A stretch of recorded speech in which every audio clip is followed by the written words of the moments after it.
কাঁচা আলু দিয়ে তৈরি করো ত্বকের জন্য ভীষণ উপকারী সাবান। মাত্র 7 দিনেই ত্বক এতটা ফর্সা ধবধবে হয়ে উঠেছে, নিজেই অবাক হয়ে যাবে।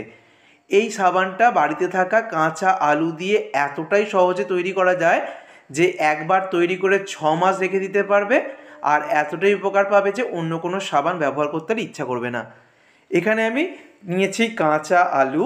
কাঁচা আলুটাকে বাইরে খুব ভালো করে ধুয়ে জলটা মুছে নিয়েছি। তো দুটো এরকম ছোটো আলু নিতে পারো অথবা একটা এরকম বড় আলু নিতে পারো। আলুটার খোসা ছাড়িয়ে নিয়েছি, তারপর একটা গ্রেটার দিয়ে আলুটাকে আমি গ্রেট করে নেব। এরকম গ্রেটার আমাদের সবার বাড়িতেই থাকে। তো কাঁচা আলুটাকে আমি গ্রেট করে নিয়েছি। এবার নিয়েছি দেখো আমি কাঁচা হলুদ। এটা তোমরা বাজারে কিনতে পেয়ে যাবে। কাঁচা হলুদ আমাদের ত্বকের জন্য ভীষণ উপকারী। সবটাই আজকে উপকারী জিনিস দিয়ে তৈরি করব। তো এই কাঁচা হলুদটাকেও আমি গ্রেট করে নিয়েছি। কাঁচা হলুদ আর কাঁচা আলুটাকে গ্রেট করার পর একসাথে মিশিয়ে নিলাম। এবারে আমি একটা সুতির কাপড়ের মধ্যে ছেঁকে নেব।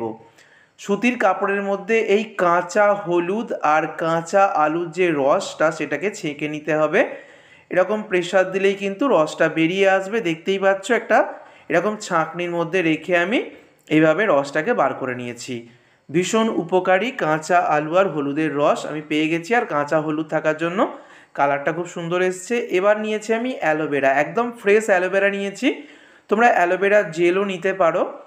আমি এখানে ফ্রেশ অ্যালোভেরার ওপরে স্কিনটা সরিয়ে দেখো ভেতরে যে জেলটা নিয়ে নিয়েছি। এবার জেলটাকে একটু জাস্ট এরকম চামচ দিয়ে ছোটো ছোটো করে টুকরো করে নিলাম।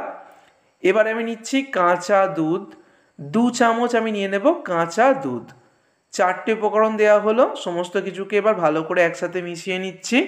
কাঁচা দুধ দেওয়ার পর সব কিছুকে মিশিয়ে নিয়েছি। আর শেষ যে উপকরণটা দেবো এটা হচ্ছে ভিটামিন ই ক্যাপসুল। এটাও কিন্তু স্কিনের জন্য খুব ভালো। 2টো ভিটামিন ই ক্যাপসুল আমি এখানে দিয়ে দিয়েছি, আর একবার মিশিয়ে নিলাম।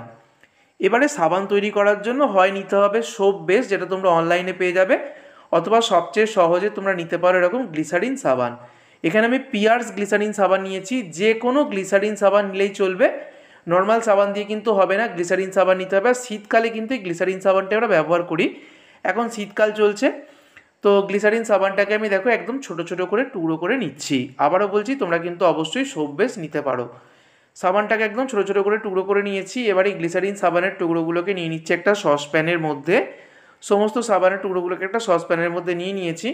সাবান জমানোর জন্য এখানে নিয়েছি আমি সিলিকনের সোপ মোল্ড। এটা অনলাইনে পেয়ে যাবে। যদি সিলিকনের সোপ মোল্ড বাড়িতে না থাকে তাহলে এরকম কাঁচের বাটি আমাদের সবার বাড়িতেই থাকে। কাঁচের বাটির মধ্যে একটু ভেসলিন বা সাদা তেল লাগিয়ে নেবে। এদিকে আমি কড়াইতে জল গরম হতে বসিয়ে দিয়েছিলাম। জলটা যখন ফুটে উঠতে শুরু করেছে তখন ওই সাবানের টুকরো যে সসপ্যানের মধ্যে নিয়েছিলাম সেটা দিয়ে দিলাম। এইভাবে ফুটন্ত জলের ওপর রেখে সাবানটাকে গলিয়ে নিতে হবে। সরাসরি কিন্তু আগুনে গরম করা যাবে না। দেখো ফুটন্ত জলের মধ্যে 2 থেকে 3 মিনিটের মধ্যেই সাবানটা গলে যাবে। তারপর যে আগে থেকে মিশ্রণটা বানিয়ে রেখেছিলাম, কাঁচা দুধ, কাঁচা হলুদ, কাঁচা আলুর রস আর ভিটামিন ই ক্যাপসুল দিয়ে, সেটা আমি দিয়ে দিলাম। তো সমস্ত কিছু দিয়ে দিয়েছি। এবার খুব ভালো করে সাবানের সঙ্গে মিশিয়ে নিলাম। সমস্ত মিশ্রণটা আমার রেডি। এবারে সোপ মোল্ডের মধ্যে আমি ঢেলে দিচ্ছি। এখানে আমি 2টো সাবান তৈরি করছি, এখানে 3টে সাবানও আরামসে তৈরি হয়ে যাবে। তবে আমি 2টো সাবানই করছি, বড় বড় সাবানগুলো হবে। তো সমস্ত মিশ্রণটা ঢালার পর এগুলোকে নাড়াচাড়া করা যাবে না, ফ্রিজে রাখারও দরকার নেই, এরকম নর্মাল অবস্থাতেই রেখে দেব 3 ঘন্টা। একদম 3 ঘন্টা পর আমি ফিরে আসছি। 3 ঘন্টা পর ফিরে এলাম। দেখো সাবান কিন্তু খুব ভালোভাবে জমে গিয়েছে বা বসে গিয়েছে। 2 ঘন্টার মধ্যেই সাবান বসে যে আমি 3 ঘন্টা রেখে দিয়েছিলাম। আর সাবানটা কত সহজে বেরিয়ে এলো দেখো। সামান্য যে কালো মতো অংশটা দেখছো, এটা অ্যালোভেরা যে আমি ব্যবহার করেছিলাম সেই অ্যালোভেরার সবুজ অংশ কিছুটা থেকে গিয়েছিল সামান্য। আর সাবানগুলো সোপ মোল্ডে করলে খুব সহজেই কিন্তু বেরিয়ে আসে। আর কত সুন্দর সাবানগুলো তৈরি হয়েছে দেখো। কাঁচা আলু দিয়ে তৈরি করে নিলাম ভীষণ উপকারী সাবান। শীতকালে এই সাবানটা কিন্তু ভীষণ উপকার দেবে। আর এই সাবানের নিয়মিত ব্যবহারে ত্বক কিন্তু ফর্সা হয়ে উঠবে। মাত্র 7 দিন যদি তোমরা একটানা ব্যবহার করো তাহলেই তোমরা পার্থক্যটা বুঝতে পারবে।